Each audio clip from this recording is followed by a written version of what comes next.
सरकार की ये पहले की ही मानसिकता है कि गरीब के बच्चे ना पढ़ पाएँ और ऐसी योजनाएं बनाती है जिससे गरीब और गरीब होता जा रहा है, अमीर और अमीर होता जा रहा है। जिस दिन अगर मेरे ऊपर कोई भी भ्रष्टाचार का आरोप साबित कर देंगे, उस दिन मैं इस पद से इस्तीफा दे दूंगा।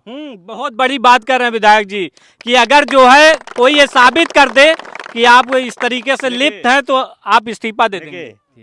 यहाँ पे तो गड्ढा है तो पूरी सड़कियाँ हजम कर दी है सरकार, और इतनी बड़ी भ्रष्टाचारी सरकार तो हम नहीं देखे हैं। अब भाई बताइए, आपके पूरा का पूरा जब झोला लेके गायब हो जा रहे हैं तो उसमें गिनती कोई मतलब नहीं है। ये नहीं है कि हम क्या बोल रहे हैं, उनके घर में भी माँ बहनें होंगी, मुझे लगता है वो अपने घर में भी इसी ढंग के टीका टिप्पणी करते होंगे। देखिए, किसी भी महिला के ऊपर किसी भी ढंग की कोई टिप्पणी नहीं करनी चाहिए।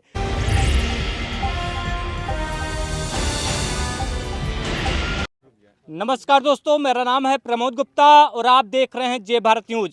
इस वक्त मेरी मौजूदगी उत्तर प्रदेश के जौनपुर जिले के मुगरा बादशाहपुर विधानसभा में है और यह सबसे ज़्यादा बहुचर्चित सड़क है क्योंकि 26 लाख रुपए जो है गबन कर लिया जाता है लेकिन रोड नहीं बनता है। लेकिन अब जब रोड बनाया जा रहा है तो बारिश का मौसम है, तो आप जानते होंगे जिस तरीके से सड़क और पानी की जो गहरी दुश्मनी होती है, इसको किस तरीके से प्रशासन जवाब देगा, ये भी दिलचस्प होगा जानना। विधायक जी देखने पहुंचे। विधायक जी, आपको सड़क के बारे में पता चलता है 26 लाख रुपए निकल जाता है लेकिन सड़क नहीं बनी होती है, लेकिन जब आप मुद्दा उठाते हैं तब जाकर के यह सड़क बनना शुरू होता है, वो भी ऐसे समय में जब बारिश हो रही है। हर जगह की सड़कें जो है जहाँ काम चालू था हर जगह का बंद है, लेकिन यहाँ पर चालू है। क्या कहेंगे इस पर? देखिए, हम लोगों ने पहले तो ग्रामीणों को धन्यवाद, जितने भी ग्राम सभा के वासियों सभी का धन्यवाद। सभी लोगों ने मुझे सूचना दी थी कि हमारी सड़क बहुत ख़राब हो गई है। तो जब कई बार सूचना आई तो हमने इसका डाटा निकलवाया तो पता चला इस सड़क का पैसा निकाला जा चुका और काम नहीं हुआ है। तो उस दिन सभी लोग इकट्ठा थे और मौके पर आकर मैंने खुद देखा और इसका खुलासा किया पत्रकार भाइयों के सहयोग से। और तब से उसी दिन रात से या 1-2 दिन बाद से इस पर गिट्टी गिरना और काम शुरू होना लग गया। तो आज फिर शिकायत आई थी कि विधायक जी काम तो शुरू हो रहा है लेकिन बरसात का मौसम है, एक बार आके मौके पर आप देख लीजिए, नहीं तो कल जैसे ही सड़क की गुणवत्ता क्या है, कितने दिन ये सड़क चलेगी, ये भी जानने वाली बात होगी। तो इसीलिए आज हम लोग देखने के लिए आए हैं यहाँ पे कि सड़क कैसी बन रही है और इसकी गुणवत्ता क्या है। अभी हमने यहाँ उपस्थित यही साहब से भी पूछा था, हमने कहा कि इसकी आप लोग बरसात में बना रहे हैं, ये सड़क कितने दिन चलेगी? तो कह रहे नहीं, हम लोग इसकी क्वालिटी बढ़ा के बना रहे हैं और ये चल जाएगी। अब देखिए, अभी आज हम लोग देखने आ रहे हैं, अगर ये सड़क आगे ठीक नहीं बनती है तो फिर हम लोग इसकी जांच करवाएंगे और इस मामले को सदन में भी उठाएंगे। और ये सिर्फ सड़क बन जाने से ये मसला ख़त्म नहीं होता है। ये पिछली बार जब इसके सड़क जैसा कि ग्राम सभा वासियों ने बताया है कि 2013-14 के बाद इस सड़क पे एक बार भी कोई मरम्मत का कार्य नहीं हुआ। बीच में इतना टाइम इस सड़क मरम्मत न होने से सड़क की स्थिति उस दिन आप लोगों ने देखा होगा वीडियो के माध्यम से, कितने गड्ढे हुए थे। तो इतने दिनों का जो ग्राम सभा वासियों का दुख है या दर्द कह लीजिए, वो ऐसे नहीं छोड़ा जाएगा। सड़क तो आज बन जाएगी लेकिन इसके बाद भी हम लोग अभी भी कार्रवाई की मांग कर रहे हैं कि जो ग्राम सभा वासियों ने इतने दिन का कष्ट उठाया, जो इतनी परेशानी झेली, उसका जिम्मेदार कौन है? जो ठेके जिम्मेदार हैं उनके साथ क्या कार्रवाई की मांग आप कर रहे हैं? देखिए, हम लोगों ने, मैंने पहले भी बताया था, माननीय मुख्यमंत्री जी को मैंने पत्र लिखा है, PWD प्रमुख सचिव को भी पत्र लिखा और कार्रवाई की मांग की है। अब क्या कार्रवाई करते हैं ये तो मुख्यमंत्री जी और प्रमुख सचिव PWD ही बता पाएंगे। और अगर कार्रवाई नहीं करते हैं तो 11 तारीख से सदन चलेगा। योगी सरकार जीरो टॉलरेंस का ढिढोरा पीटती है, कहती है हमारी सरकार में जीरो टॉलरेंस है, कोई भ्रष्टाचार नहीं। विधायक जी, आपको क्या लगता है? देखिए, दावा करने के तो सरकारें बहुत दावा करती हैं, लेकिन एक सड़क की वास्तविकता आपके सामने है कि इसका 2 बार पैसा निकल जाता है और इस रिपेयर नहीं की जाती। सरकार भी ऐसे झूठे दावे करती है, सरकार के दावे में कोई दम नहीं है। निचले स्तर पे आप जाएंगे तो जगह जगह भ्रष्टाचार है। और अभी तो एक सड़क का है, हमने जौनपुर में खुलासा किया है, अभी समय आने पे और सड़कों का भी खुलासा करेंगे और आप सबके माध्यम से पता चलेगा कि ये कितनी भ्रष्ट सरकार है और कितना ज़्यादा निचले स्तर पे भ्रष्टाचार कायम है। योगी सरकार में कहा जाता है कि मतलब कि योगी जी का परिवार भी नहीं, इसलिए कौन किसके लिए भ्रष्टाचार करेंगे। लेकिन जब इस तरीके से भ्रष्टाचार होता है तो क्या उनमें कोई खौफ नहीं है, कोई डर नहीं सरकार का, योगी सरकार का कोई डर नहीं? देखिए, कहीं ना कहीं उच्च अधिकारियों का कोई डर नहीं है। कहीं ना कहीं सरकार से संरक्षित लोग हैं, तभी ढंग से मनमानी कर रहे हैं। बताइए, सड़क भी नहीं निकाले और पूरा भुगतान हो गया। इससे बड़ा भ्रष्टाचार और क्या हो सकता है। और जब तक सत्ता का संरक्षण नहीं मिलता, कोई भी व्यक्ति भ्रष्टाचार नहीं कर सकता। इस भ्रष्टाचार में पूरी सरकार संलिप्त है, इसलिए अभी तो मुझे लगता है अभी तक इसलिए कोई कार्रवाई भी नहीं की गई है। ये बारिश में सड़क जो बन रही है, इससे क्या लगता है चल पाएगी कि नहीं? अब ये आपको तो क्या लगता है? हमको तो ये लगता है कि देखिए, जो पीडब्ल्यूडी का मानक है, बरसात में तो सड़क नहीं बनाते हैं। अब आनन फानन में इसको बनाया जा रहा है, तो ये कितना चलेगी ये तो समय बताएगा। इसीलिए आज मौके पे मैं निरीक्षण करने भी आया कि देखते हैं कैसा बना रहे हैं। और कभी कभी विधायकों पर भी आरोप लग जाता है, ठेकेदार आरोप लगा देते, कहते हैं कि इसलिए जो है सड़क अच्छी नहीं बन पाती। तो कहीं आपने भ्रष्टाचार का मुद्दा उठाया है, तो कहीं आप पर भी ये आरोप ना लग जाए। देखिए, आरोप जिसको लगाना वो लगाता रहे। हमारा काम है, मुगरा बादशाहपुर की जनता ने मुझे विधायक बनाया है, तो जो हमारा काम है यहाँ की विकास करना, तो हम विकास करते रहेंगे। और जहाँ कोई गड़बड़ काम होगा तो उस पर हम आवाज़ उठाते रहेंगे। लोग भ्रष्टाचार अगर आरोप लगाते हैं तो वो साबित कर दें, और जिस दिन अगर मेरे ऊपर कोई भी भ्रष्टाचार का आरोप साबित कर देंगे, उस दिन मैं इस पद से इस्तीफा दे दूंगा। बहुत बड़ी बात कर रहे हैं विधायक जी कि अगर जो है कोई ये साबित कर दे कि आप इस तरीके से लिप्त हैं तो आप इस्तीफा दे देंगे। देखिए, आप भी जानते हैं भारतीय जनता पार्टी की सरकार है।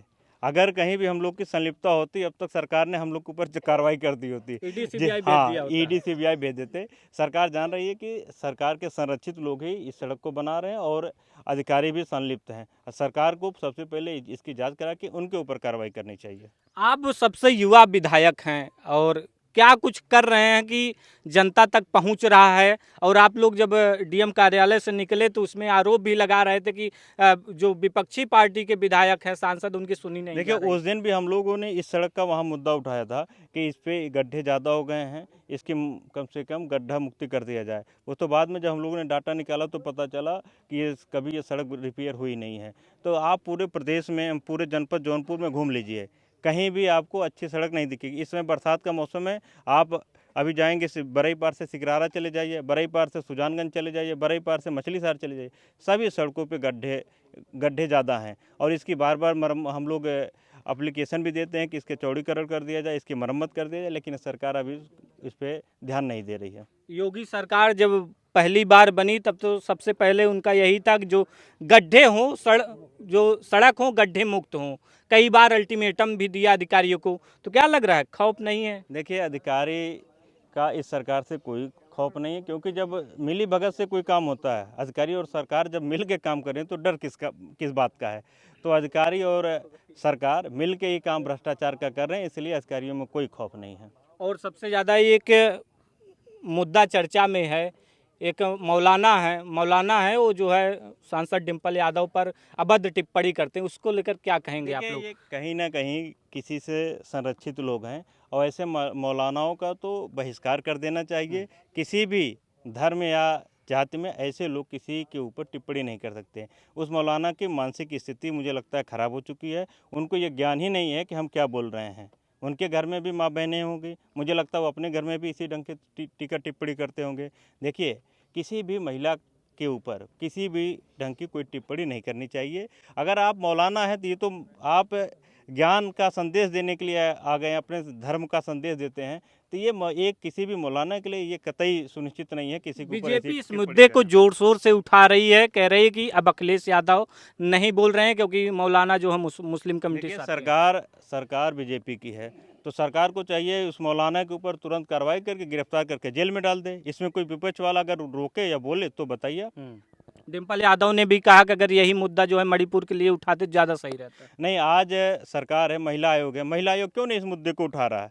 अभी अगर अन्य किसी लोग कोई व्यक्ति टिप्पणी कर दिया होता तो बहुत ज़्यादा अब तक महिला आयोग भी धरना देने लगता और ज्ञापन देने लगता है। महिला आयोग कहाँ है? महिला आयोग को इस पे संज्ञान में लेना चाहिए और उस मौलाना के ऊपर कड़ी से कड़ी कार्रवाई करने की मांग करनी चाहिए, और सरकार को उसके ऊपर FIR दर्ज करके जेल में डाल देना चाहिए। और जो PDA पाठशाला खोला जा रहा, समाजवादी पार्टी अखिलेश यादव ने आह्वान किया है, उसके बारे में क्या कहेंगे? देखिए, PDA पाठशाला जो ये राष्ट्रीय अध्यक्ष जी का बड़ा अच्छा संदेश है। जो गरीब बच्चे हैं, जो अभी पढ़ नहीं पा रहे हैं, या सरकार जिन विद्यालयों को बंद कर दे रही है, ऐसे बच्चे जहाँ जो शिक्षा नहीं प्राप्त कर पा रहे हैं, ऐसे बच्चों को हम लोग चिन्हित करेंगे और पीडीए पाठशाला के माध्यम से उन्हें शिक्षा देने जो का काम सरकार मर्ज करेंगे। कर रही है उसको लेकर के क्या कहेंगे? देखिए, सरकार नहीं चाहती कि गरीबों के बच्चे पढ़ें।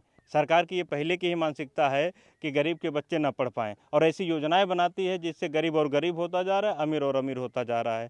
आप बताइए, इनका एक जो एजेंडा है वो किसी भी बच्चे को सरकारी स्कूल में दाखिले का 6 वर्ष रखे हैं, और प्राइवेट विद्यालयों में 4 वर्ष रखे हैं।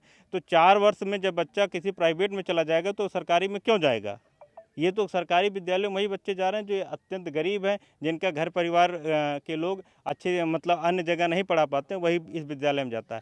तो सरकार के माने में सरकार फेल है। अशिक्षा के माने में सरकार फेल है। सरकार के पास जितनी योजना है वो धरातल पे नहीं उतर पा रही हैं। पूरी सरकार की जो योजना वो पूरे ढंग से पूरी तरीके से फेल है। सरकार तो कहती है इसी दम पे हम आ भी रहे हैं, क्योंकि किसानों को सम्मान निधि दे रहे नहीं, हैं, 5 किलो राशन दे रहे हैं, सभी को उपलब्ध करा रहे हैं। देखिए, सरकार जब कोई नई सरकार बनती है तो जनता अवसर देती है। अब इस सरकार को जनता ने देख लिया है। इस बार 2027 में जनता पूरे तरीके से भारतीय जनता पार्टी की सफाया करेगी। आपने भी पीडीए पाठशाला की जो है शुरुआत कर दिया, क्या कहेंगे? मैं ऋषि यादव, संस्थापक समाजवादी कुटिया समाजवादी पार्टी के राष्ट्रीय अध्यक्ष माननीय श्री अखिलेश यादव जी के दिशा निर्देश पे हम पीडीए पाठशाला का शुभारंभ कर दिए हैं, और पूरे जनपद में यह मुहिम चलाने का काम करेंगे। जितना ये वर्तमान की जो सरकार है, जितना विद्यालय बंद किए वहाँ वहाँ पीडीए पाठशाला चलाने का काम करेंगे। और आप जो इस सड़क पे आए हैं, मैं आपको बताना चाहते हैं कि अभी आप बोले कि ये सरकार जब आई थी तो गड्ढा युक्त मुक्त का नारा दी थी, तो यहाँ पे तो गड्ढा तो पूरी सड़कियाँ हजम कर दी है सरकार, और इतनी बड़ी भ्रष्टाचारी सरकार तो हम नहीं देखे हैं। अब भाई बताइए, आपके पूरा का पूरा जब झोला लेके गायब हो जा रहे हैं तो उसमें गिनती कोई मतलब नहीं है। अब बताइए, हमारे विधायक जी अगर इतने अच्छे विधायक, इतने संघर्षशील विधायक, इतने गाँव ग्रामीण में देखने वाले विधायक नहीं होते तो कैसे इस ग्राम के लोग इतने सक्रिय नहीं होते तो कैसे सड़क का जानकारी हो पाती। हम तो धन्यवाद देना चाहते हैं माननीय विधायक जी को कि हर विधानसभा में ऐसे विधायक मिले, और अपने इस ग्राम सभा के लोगों को भी धन्यवाद देना चाहते हैं कि आप इतने सजग और शिक्षित और आप लोग इतने सक्रिय हैं कि अपनी सड़क आप लोग इस सरकार के, जान लीजिए सरकार के मतलब मुंह में से पैसा निकाल लिए ये जो गबन किए थे ये लोग, हम और उनके पेट से ये निकल गया है। ये अब मैं आपको बताना चाहता हूँ, ये पूरी तरह से ये योगी सरकार जो पूरी तरह से भ्रष्ट सरकार है, और ये मुद्दा सूरिया गाँव का मुद्दा इंटरनेशनल चल रहा है। पूरे एबीपी न्यूज़ से लेकर आज तक से लेकर हर जगह इसकी ये खबर प्रसारित हुई है। और मैं सभी विधायकों से निवेदन करना चाहता हूँ, कितने दिन चलेगा सड़क बता ये दीजिए, सड़क बारिश में बनवा रहे ये हैं। इस समय लोग डिस्टर्ब हो गए हैं। आप बताइए कि पीडब्ल्यूडी कहेगा कि हम बरसात में सड़क नहीं बनाते, कैसे बना रहे हैं? वो तो अपना भ्रष्टाचार जो किए उसको उजागर कर रहे हैं, दिखा रहे हैं। वो अपने ही सारी चीज़ को दिखा रहे हैं। ये सरकार पूरी तरह से भ्रष्ट है। आने वाले समय में ये पूरी तरह से जा रहे हैं। इनका जो झोला वोला लेकर अपना भर चुके हैं, अब लेके जाएं, लेकिन गांव वाले अब समझदार हैं हर जगह। हम तो हर जगह के विधानसभा के जो भी अध्यक्ष हैं, जो विधायकगण हैं, मैं निवेदन करूंगा कि आप लोग भी अपने जहाँ जहाँ सड़क हुई आप जाँच कराइए, क्योंकि यह सरकार पूरा झोला लेके गायब हो रही है। झोला लेके गायब कर रही है पूरा झोला लेके गायब हो रही है। झोला को पकड़िए आप लोग। ग्रामीण भी है, विधायक जी जांच करने पहुंचे, देखने पहुंचे सड़क की क्या हालत है, बन रही है, क्या कहेंगे? 26 लाख जो है बनने से पहले गबन हो जाता है। ऐसे में जो आम नागरिक जो जिस पर इसका अधिकार था उसका तो उसके अधिकारों का हनन हो गया। हनन जो हुआ, लेकिन हमारे विधायक जी जो आपके सामने खड़े हैं, इन्होंने जो 2023-24 में इसका गबन हुआ था उसको तो लेकर के आए, लेकिन हम सरकार से पूछना चाहते हैं कि 2018-19 में इसी सड़क का गबन हुआ है, और आज तक हमारे जो इसके पहले विधायक हैं वो आज तक उनको पता ही नहीं होगा शायद कि सड़क का गबन हुआ है। कम से कम हमारे विधायक जी लेकर के आए। अच्छा, कैसे आप लोग को पता चला था कि ये जो सड़क बनी थी? और ये हमारे विधायक जी ही निकाल करके डाटा जब लेकर के यहाँ पहुँचे हैं गांव में, तब गांव वालों को पता चला है।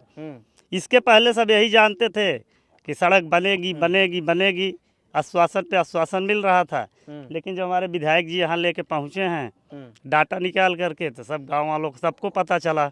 ये देखिए, जनता एक एक वोट देती है, फिर अपना जनप्रतिनिधि चुनती है, उसके बाद सरकार बनाती, इसलिए उनके अच्छे दिन आएंगे, उनकी रोडें अच्छी होंगी, उनकी जो है नालियाँ अच्छी होंगी, उनका विकास होगा। लेकिन वो विकास जो है कागजों में रह जाता है। उसका उदाहरण आप सिवराहा गांव में देख लीजिए। 26 लाख जो है अधिकारी और ठेकेदार मिलकर के गबन कर जाते हैं, लेकिन सड़क नहीं बनती है। ये जो आपको सारे नागरिक दिख रहे थे, इन पर जो है एक एक वोट दे करके इनका अधिकार था कि ये सड़क पे, अच्छी सड़क पर चलना, अच्छे स्कूल में पढ़ना, अच्छा स्वास्थ्य लेना, लेकिन लोगों के साथ धोखा हुआ है। सोचिए धोखा करने वालों के साथ क्या करना चाहिए, आप उसे अच्छी तरह समझते हैं। प्रमोद गुप्ता, जय भारत, जौनपुर।